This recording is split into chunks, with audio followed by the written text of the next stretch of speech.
one thing I can suggest for that is just pick one thing that you feel that is important in your world at that time to create that routine, and just that, nothing else. Because we all have a long list of things that we want to work on, but it's important to just work on one. Studies show that when you work on something for 30 days, it's going to become routine because your mind has been trained to do it. So just pick one thing once a month and then move on to the next. So that would be my takeaway on that one. And then school strategies. For example, not handing in homework that's already completed, impulsivity, missing social cues. So for that, I would definitely encourage you to do role play at home and talk about what's on their mind, because what we think is not always what they're thinking. And so it's important to bring those ideas together to the table, and then you can work out a system that's going to work best for them, not just against them. Because what we say is not always the best way. So it's important to have that collaboration piece with them. And that way they feel in control of their world as well. It's not just everybody at school telling them what to do, everybody at home telling them what to do.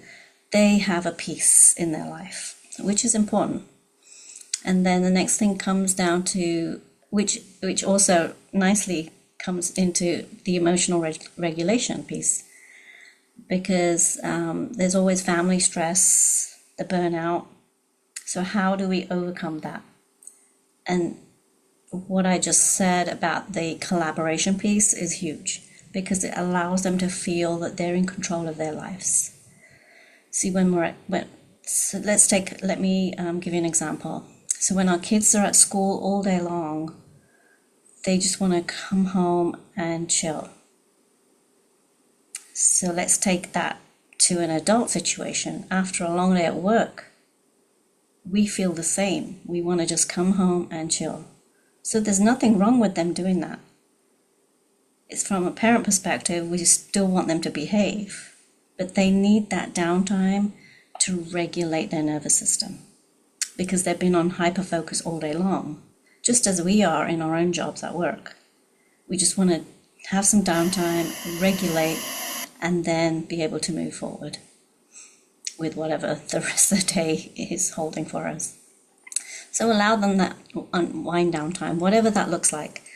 And, set a timer if you need to, and just make sure that they know that this is your downtime. You're free to do what you want, and then we're going to do the next thing, like maybe homework or go to our extracurricular activities. So allow the space of home to be the regulation place, because home is supposed to be a feeling of comfort and joy. So create that space in your home to be able to do that. And that takes me to the co-occurring conditions. That's kind of like things. What I mean by that is difficulty sleeping, with anxiety and depression also kicks in there. And that can be really a big struggle point for many families, especially when you're not sleeping well, because that goes on to everything else the next day. It spills over, and then it's just a crazy cycle of just lack of sleep and tiredness for everybody that's involved. And some of my favorite strategies that I've used and have worked, and again, and I stress this, I chose one thing once a month, not try one thing one day and see it's not working. No, I stuck to one thing every month. And I would rotate as well, because that variety is the spice of life, right? You just want to find new things, try them, and if it works, great. Continue until it doesn't, and then try something else. Then maybe come back to that a few months later down the line. Do you suggest this for sports and extracurricular activities? I know I was a less is more mom of one sport or activity. You take piano or you do soccer. We weren't running, 5 and 6 nights a week, because Right. that's burnout for them and burnout for us, is what was my feeling on that. But when you say like one thing a month, like trying a new strategy, like maybe a new homework strategy, or this is how long we do downtime, this is when we do bath time or showers or put our stuff out before school, or is that what you're referring to? That is exactly what I'm referring to. Yes, ma'am. Uh-huh. So some of the things I've used for those for the sleep things is essential oils, rubbing those on the bottom of the feet. Frankincense oil is what I've used in the past. And I've also done head massage on my son regularly with a light coconut oil, and not right before bed, but at least 30 minutes or an hour before. So it helps the brain kind of de-stress and decompress before it's actually time to sleep. Calming music, I love that myself. I listening to that almost all day long. When our kids are little, obviously big cuddles. Who doesn't like a big cuddle, right? Big hug, because that in itself, you're compressing the nervous system, and you're telling it it's safe, that you are safe.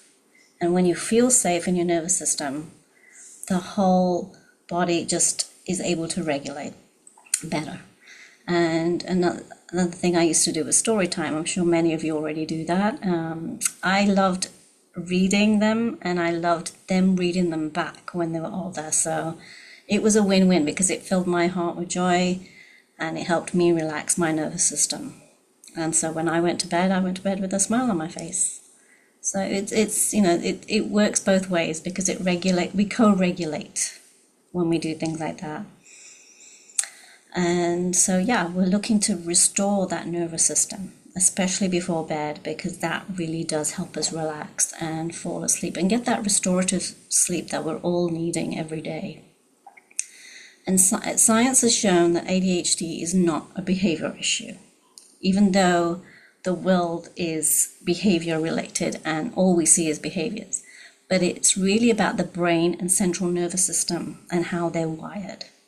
This is the key to remember, so that's a great thing to note down as well.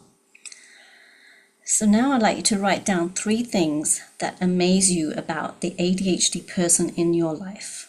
Go ahead, take a second, write them down. What brings you joy about that person? And I'm going to take a sip of water.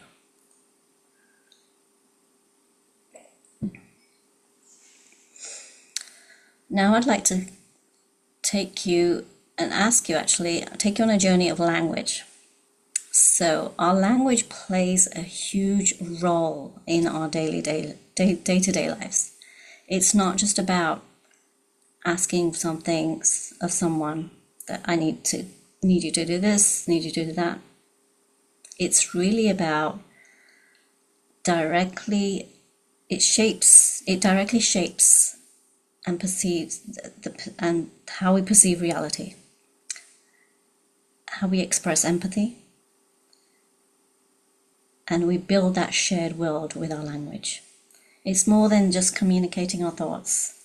It really does change how the brain processes our information, and it influences everything from emotional decisions to memory. And the brain is neuroplastic, so we can retrain our brain at any given moment with anything that we want to learn.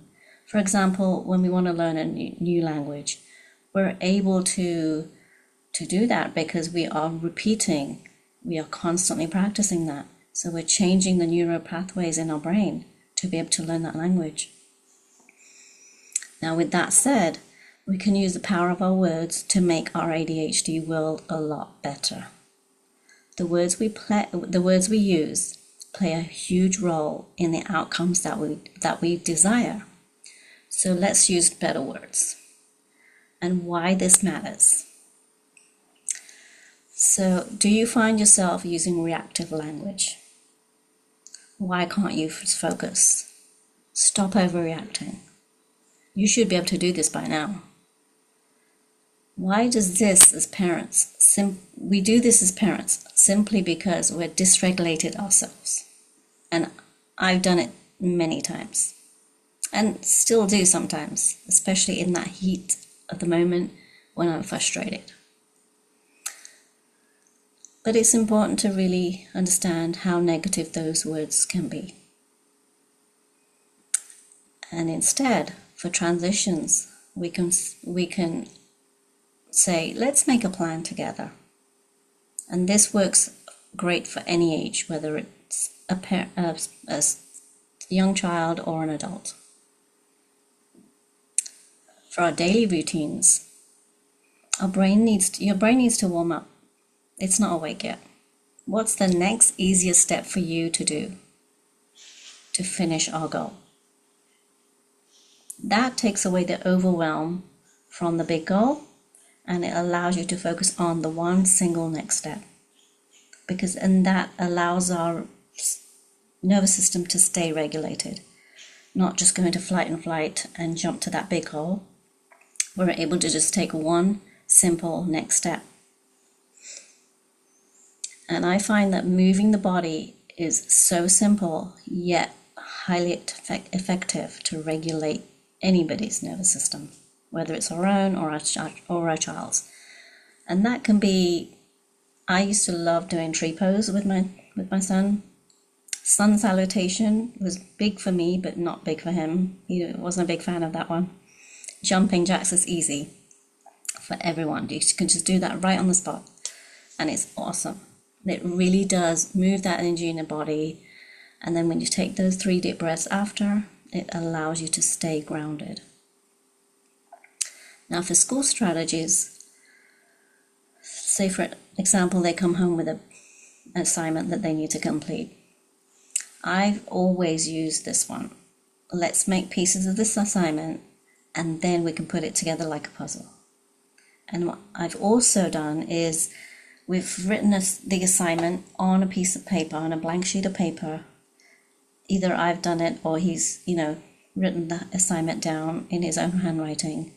And then we cut it into pieces. We literally, physically do that. Cut the paper into pieces, whatever shapes and sizes you want, however big you want. And then we put those pieces together. So that way you are wiring your brain that this is not just one giant assignment that I need to handle. They are small pieces that I can do a little bit at a time. So you're rewiring that brain to take the overwhelm out of that one big assignment. So I found that really fun and really good because it's a fun, easy exercise. And whatever you make fun, the brain is going to be more regulated. Your nervous system will be more regulated. And you're going to be more likely to really want to do the task at hand. And, we all have tasks that we don't like to do. But if we retrain our mind and our brain and have better language for ourselves even, it's going to make that task that we don't want to do easy. And then for emotional regulation, I always use your brain's going too fast. What can we do to slow it down? Okay, just slow down. Take a deep breath. And I always use breathing in my family. Take a deep breath, take 3 deep breaths, however number that comes out of my mouth. And I smile because I use that all the time, and my family looks at me like, oh, breathing again. Well, it's life. You're breathing. So I use that a lot. And that's always going to be with you. You can take that anywhere. You can use it anytime, any moment. And really, it is a great regulator. And for sleep issues, I've always used things like, let's find a way to help your body settle. So instead of doing jumping jacks late at night, let's find other things that help them really calm their mind, calm their nervous system. And I don't mean using tech or watching the TV. Reading is a great exercise. Writing is another great tool because you're making that hand-brain connection. And so if they write in a journal, just one thing that made them happy. What made you happy today? And even just speaking it out loud, if they're not great at writing or that's not something that they want to do. But I find that that's really relaxing to the brain, and it allows you to really shift that language, because you can use more positive language in what brought you joy that day. And you're focusing on more on the positive instead of the negative. You know, yes, things happen throughout the day that we're not a big fan of, but let's not focus on those things. Let's focus more on the joy and the positive. Because that, when you're sleeping, will carry over to the next day, and you'll wake up with more joy the next day. And that's not just me saying it, it's proven scientifically. So, final key takeaways. The emotional scaffolding is a key to success, and consistency is another one that I mentioned earlier, with that sticking to something for 1 month. And I find that doing that really allows not just the student, but the parent to see what's working, what's not working. I mean, that may be something you don't like to do, so you just want to scrap that idea and try something else, which is totally fine. Because if we don't like it, how do we expect us to be consistent as the parent, to be their role model and to help with the ADHD behaviors? But what we're trying to do, the behavior is the after thing, right? But what we're trying to do is just regulate the nervous system. So those are key points that I would encourage you to write down. Consistency and that emotional scaffolding. Meet them where they are and then build on that. Because with that without the consistency, nothing is going to change. For example, if you want to learn a language, it's not going to happen overnight. You're going to have to consistently work on that language, whatever that may be, that you're trying to learn every day. You're not going to learn it in one day. So consistency is key in whatever we're doing in life. So now tell me in the chat, what's your biggest takeaway? And I'm going to see what the chat has been saying. I can answer some questions.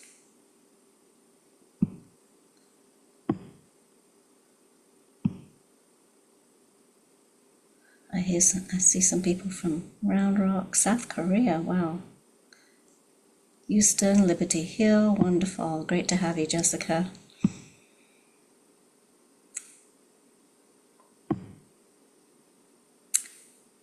How do I suggest the wind down time when there is so much homework? That's a great question with medication wearing off. That is a wonderful question. So, how would I suggest downtime? I would actually make time in the calendar, because there's always going to be a ton of homework, especially as the grades get higher and the level of homework just increases as the years go on. I scheduled downtime in the sense that it could be in the form of a family prayer, or it could be just family sharing about their day and the one thing that brought them joy for that day. Because that helps everybody kind of come together as a family and really just taking that, just release is the word I'm looking for, to be able to release the day and feel grounded, because you're more connected with the family. And when you have that connection piece, our system is more regulated. And when we're more regulated, anybody's more regulated, they're going to sleep better. So I love that question. Thank you. Let's see, what else do we have here? Fearless, creative, and brave. Yes. Ability to come up with creative solutions focused on joy and favorite things. Yes, info dump. Avoid words like always. Yeah, absolutely. Just turn that negative language into a more positive language, because it not just helps us as the parent, it helps the student, and we want to raise happier children, right? That's our always our end goal. So it's important to really notice, first of all, what we're saying, and then take a moment, reflect, and then go ahead and change it. And it's okay to apologize, it's okay to do it over. And because we can do that. We have the ability to do that.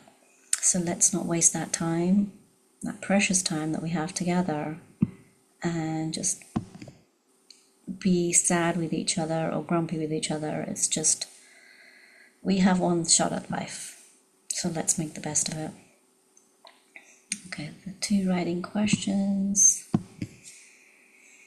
What are 2 or 3 changes in my parenting style that I made that resulted in positive change for my child?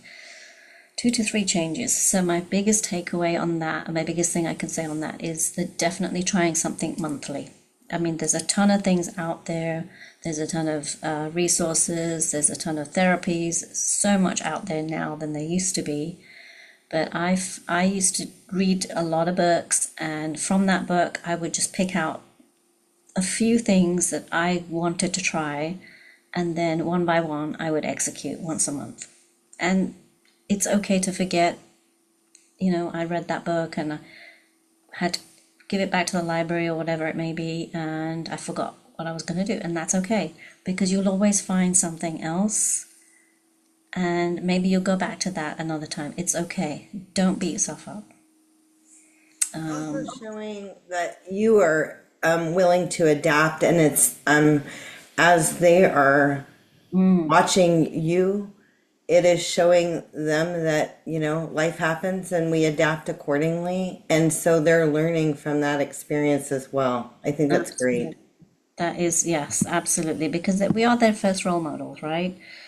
We think that, yes, school is a good role model, but the first and foremost learning stems from the home. They're in the home first before they go to school. So what else? Other changes that I made in my parenting style. I would say, again, like Alison just said, being more flexible, and being willing to try different things, and going with my gut. I can definitely say from my hand on my heart that going with my gut on something I wanted to try is what I would gravitate first, not always what people said I should try. And an example I would give you is medication for me was not a big thing. I'm not a big fan of, and it has its place, and I know it works good for some people, and that's totally fine. I was just not a big fan. So to this day, my son only tried medication one time, for not even for a full school year. It was 6 months, and as I saw him wither away, literally he became a stick. I just could not watch him like that. So I took him off that, and he's never been on any medication since then. That was back in 3rd grade at school. He's now 19, and he does supplements and vitamins. That's it. And I just want to say a word on medications. Some it's critical. It's critical Yes, to their absolutely. loved one's existence or to your own existence. And for others, they may have had a bad experience. We were on medication for years, and then we had a terrible experience. Like when their bodies are changing and they're going through puberty, what once worked might not work anymore. But I just wanted to mention, so we're not for or against, it's whatever's right for your family. But there is something called it's GENE site testing, and it basically tests all these medicines, ADHD medicines, mental health, anxiety, depression. It's one time, it's an oral swab. If you pay for it out of pocket, it's about $300 or $350. Most of the time insurance covers it. And it basically red light, yellow light, green lights medications for your child's metabolic makeup and what they can take, what might be more effective. So it takes some of the guesswork out and gives the psychiatrist some of the information that they need, that if you are going down the medication route, that you could maybe try ones that would be on the green list as opposed to the red list. So I don't know why that's not the law, that like before prescribing meds that they have to do that test, because you only have to do it one time. But I think it's money well spent, even if you have to pay for it out of pocket. Because some of those medicines, while they are great for other things, like I at one point, one of my kids was like 86 pounds, and she definitely shouldn't have been 86 pounds, but it's like, either they can't sleep or they don't want to eat. And it's a push pull. But then, there's other research out there too, and I'm sure a lot of people have read it, that, you could be doing a complete disservice to your child too, for a child that truly needs the medication, Absolutely. to thrive and to be where they need to be. So I always just encourage people to not be right or left, be what's right for your kid or for Exactly. yourself. Because different people have different makeups, and it really matters that way. But Gensight testing, you can ask your psychiatrist or psychologist about it. Sometimes your primary care physician, but it's usually the psychiatrist that would be able to do that. And I will put it in the chat. It's Gensight. Thank you, Alison, for that. That was wonderful. I made notes myself. So I hope Yes. that answered the question about the changes in my parenting style. And now moving on to the transition question. How do I help my child transition from utilizing my executive function as a parent to help them using other ways to support themselves? So I would stay organized and make sure everything is ready in steps and sequences so that they can see that everything is broken down, even though we're trying to reach our end goal, whatever that may be. For example, we are packing for a trip. And first of all, we're going to get the luggage out to see, which pieces of luggage we're going to take. We're going to take a suitcase, and we're going to need our own personal backpack. So we can start getting those two things out. Step one. And then breaking what we're going to take clothes wise, breaking that down completely. So we all need socks, we all need underwear, right? For us girls, we need bras. Then we're going to need, depending on where we're going, if it's a beach trip, you're going to need shorts and t-shirts and swimwear. So everything you take out, just do in one piece. Don't do, let's take out all your clothes on the bed and see what we want. Let's not do that. It's easier for the brain, not just for us, but for them as well, to stay regulated as well, and just focus on that one thing. Whether you do that one thing in one day, or whether you do 2 or 3 things in one day, that's totally fine. I've done that. I've broken it down so much that it's just one thing a day. And you can I, build on that excitement as well. I wanted to talk about that too, about breaking it down, and you were talking about assignments. So whether they're in elementary school, things are easy early years, it starts getting harder and higher grades of math. You start getting into middle school and high school, it starts getting really difficult for a lot of our kids. But that breaking it down and chunking matters, and it mattered for my kid on the college level, because in college they give you a syllabus, they give Yeah, you everything for the whole semester, right. and every time, like my daughter felt completely overwhelmed. Look at all I have to do. Like it Mhm. was like, but really breaking it down, because she wasn't used to getting all of that all at once, but Right. kind of using some of those skills that we had used before mattered. And then furthermore, like there's a lot of things, we have different webinars on this, on accommodations. Is it extra time? Is it taking tests in a non distracted area, or in a small office? There's so many different accommodations out there that might be appropriate for your child. So, some people have heard of this and some people haven't, and there's no shame. But the IEPs and the 504, as far as accommodations in the public schools in the US, there is help for your child. And there are accommodations on the college level as well, and each school spells out how you apply for those accommodations, but being aware of that, and just because you had accommodations in high school or, previously, doesn't mean that they just transfer over That's to true. higher education. So those are all things that I think were helpful. But one of the things, and I want you to spend more time on this, because, and you said this at the beginning, and I'm sure that there's a lot of people on here that have heard hopeless talk from doctors, from diags at the school, from peers, family, friends, what have you. But you weren't hearing that.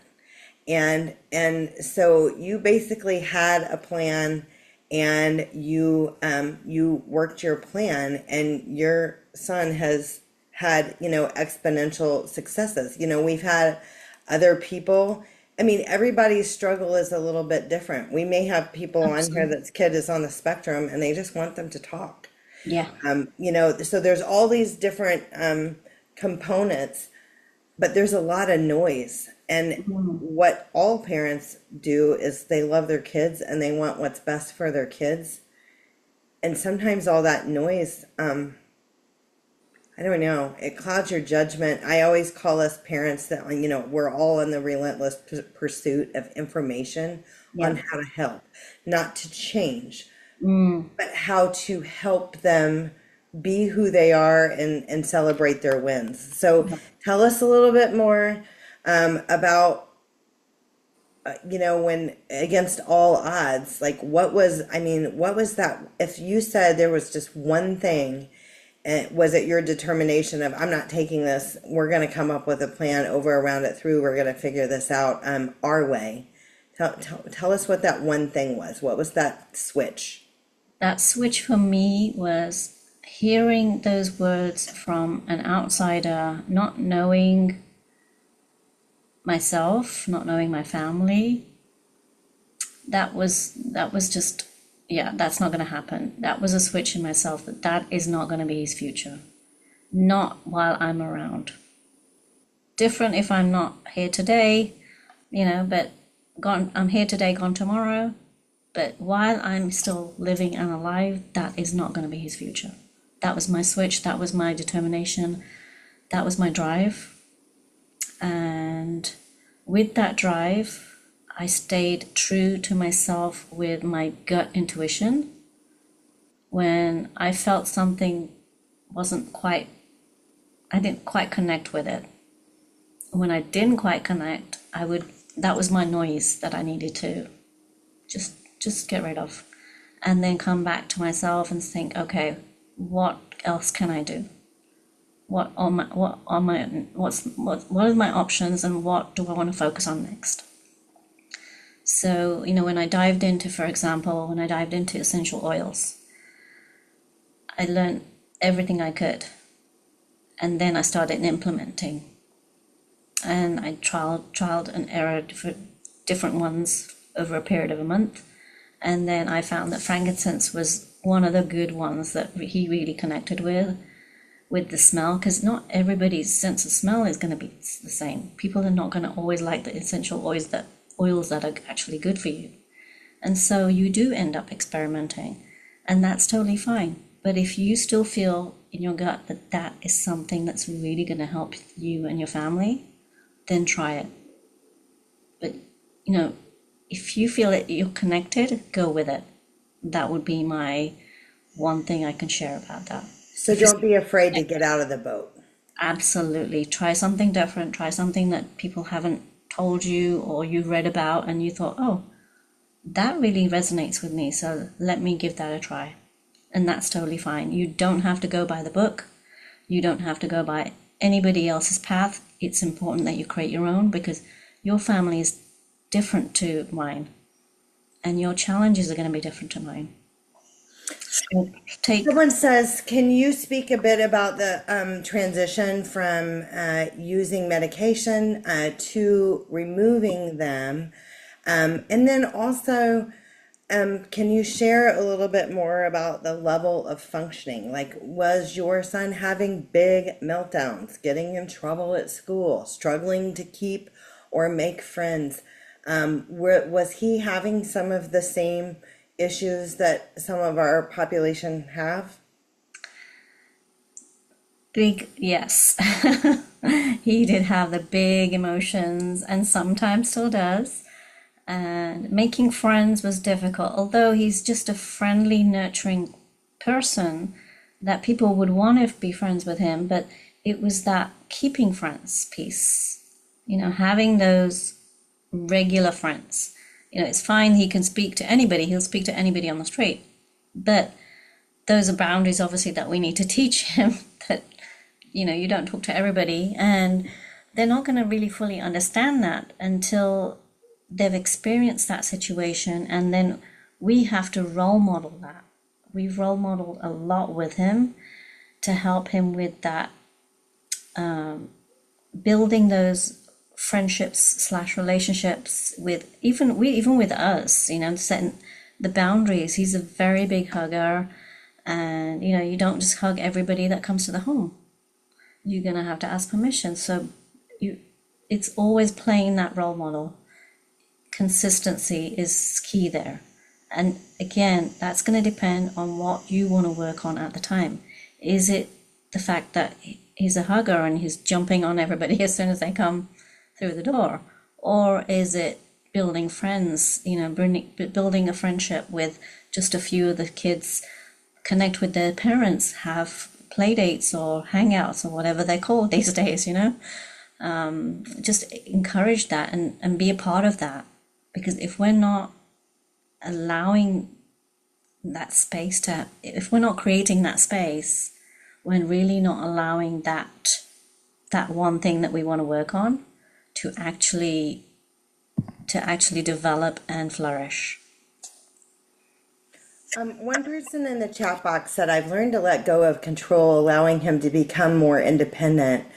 And that is a big statement, and it's hard. It's really hard because, as a parent, you're always, you're kind of you have a plan and you work your plan and you want them to learn from your mistakes. You want them not to make the same mistakes that you did, and et cetera, and et cetera. But the problem is we all learn from mistakes. You get a couple of zeros when you did your homework and you left it in your book bag. And so instead of mom calling and berating the teacher that she didn't fish it out of the book bag, maybe we just let them get the zero and kind of coach them through that. But I think there's a lot to be said for letting go of the helicoptering, and letting kind of nature take its course on some things, because they're growing and learning from that. Like I, had a child that we struggled with relationships, no problem making friends, problems keeping friends, no problem getting a job, problem keeping a job. We have, and so, as a parent, like I would want every time she would get fired or would walk off a job or something like that, I would want to be upset, like how many times are we going to do this? But what I started doing was I started saying, sounds like you've had a bad day.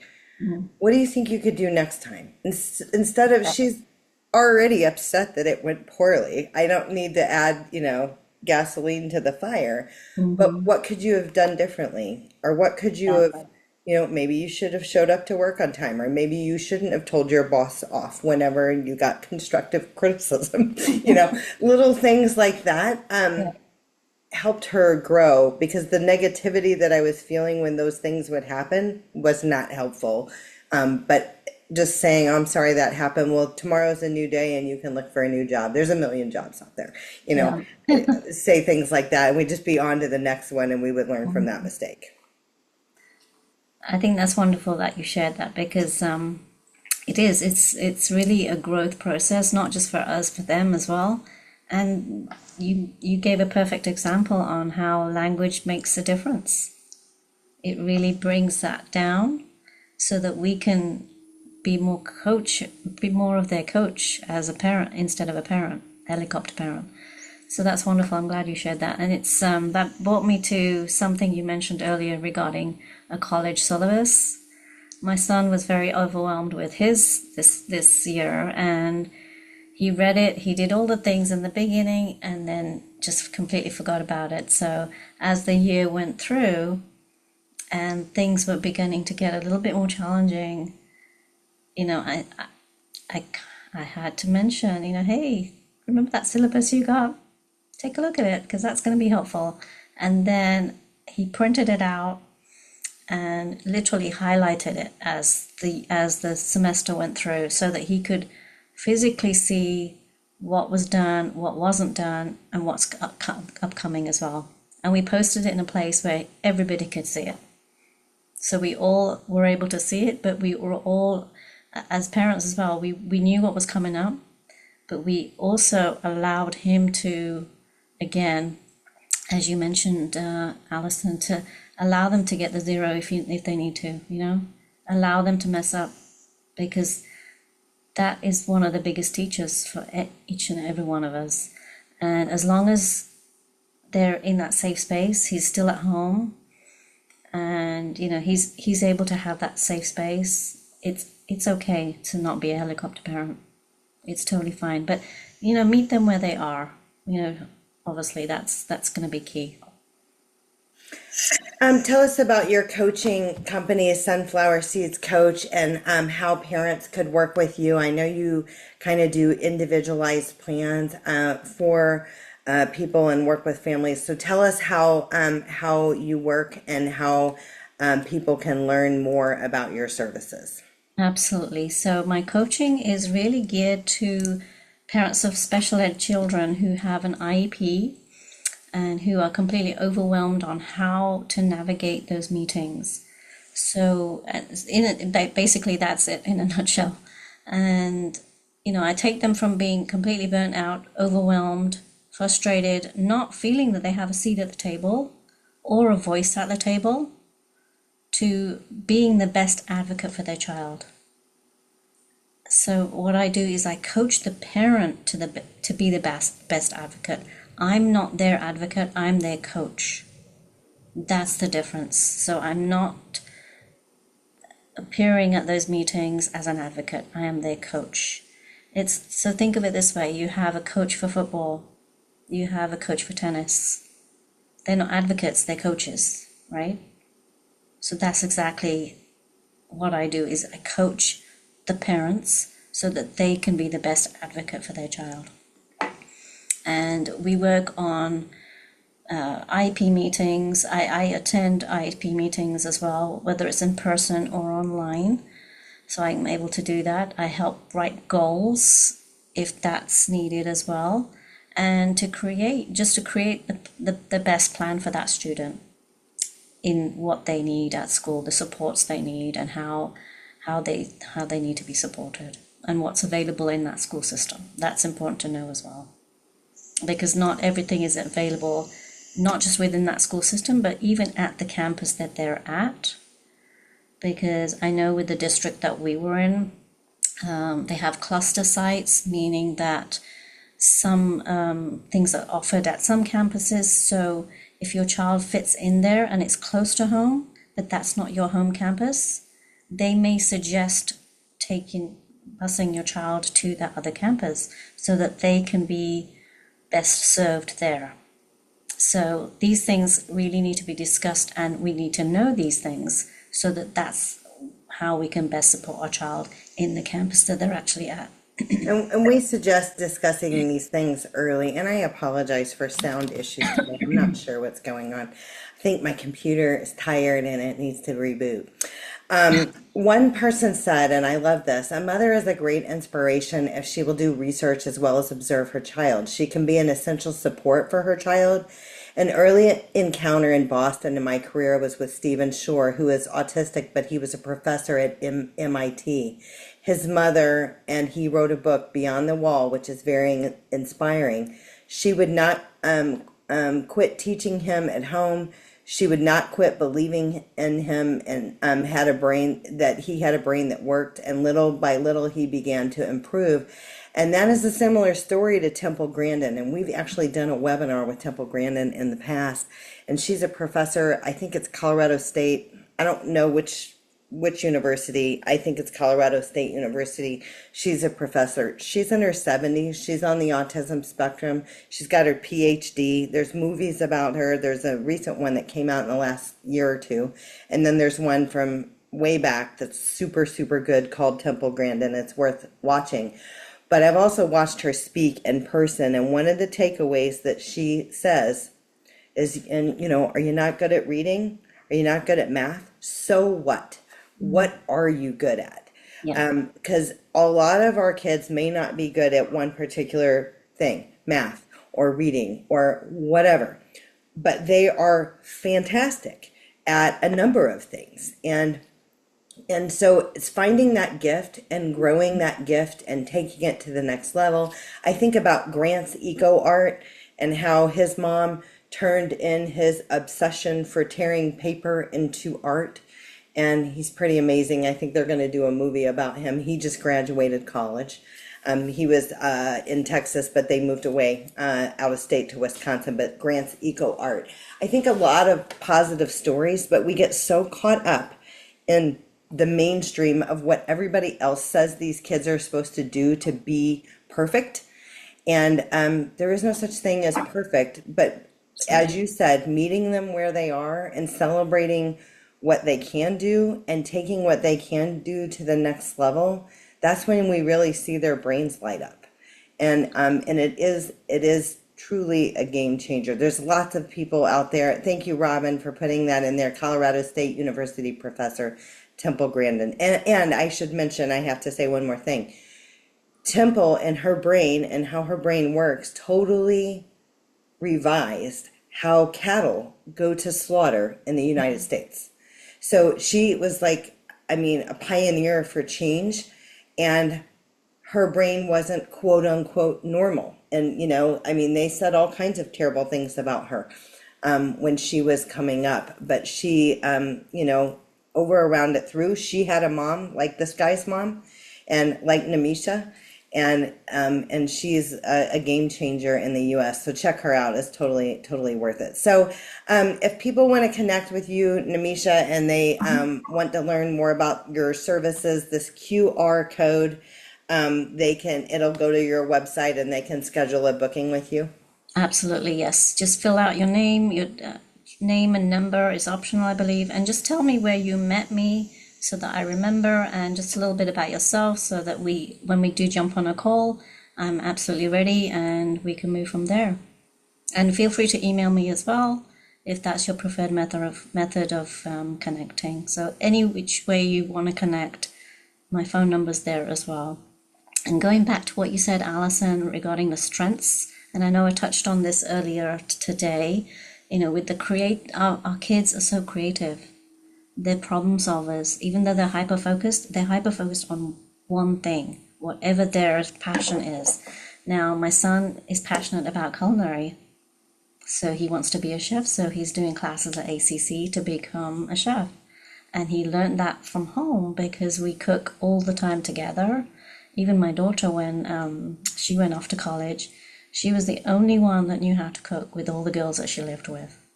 So it's not just a life skill, but it just brings everyone together. Food is a connection to everybody as well. And, you get to learn new recipes. You get to learn about different cultures. So when he's reading a recipe book, he's so engrossed and so, his eyes literally light up. Like you said earlier, their eyes light up and you can see it in their faces. And so one other big key takeaway I can share with you is be a good detective. Be an observer of your child. Doesn't matter how old they are.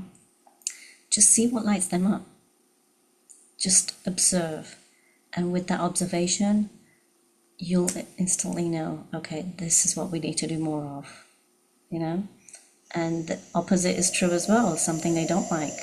They'll show you, they'll tell you.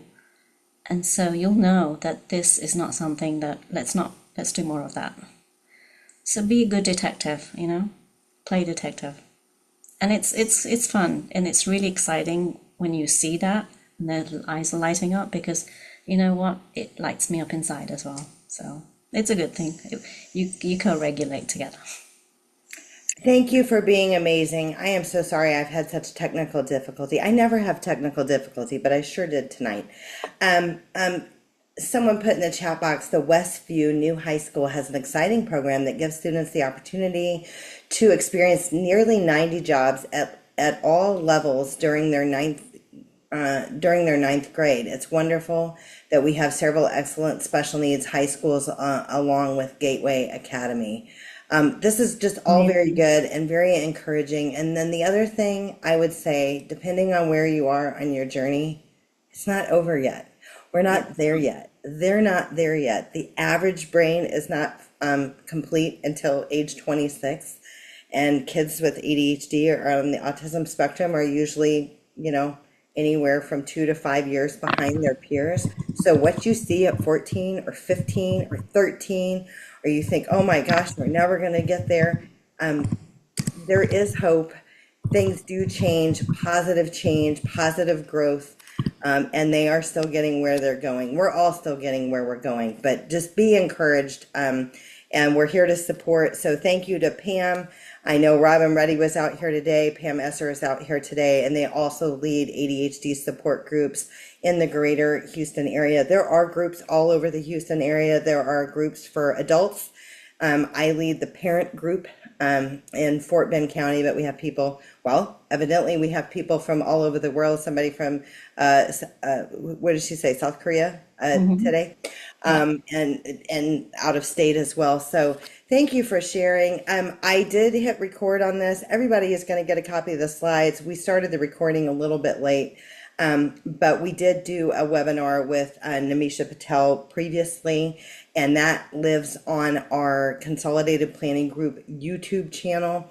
So you can search up her name and find the previous recording as well. So Nimisha, it's been a pleasure being here with you tonight. You always give great information, and thanks everybody for your questions and your information in the chat box. All very good. Take care, everyone. Have a Thank great you so night. much, Alison. Appreciate that. And I hope I answered everybody's question. If not, just reach out and we can chat. All right, take care. Thanks. Bye-bye. Bye.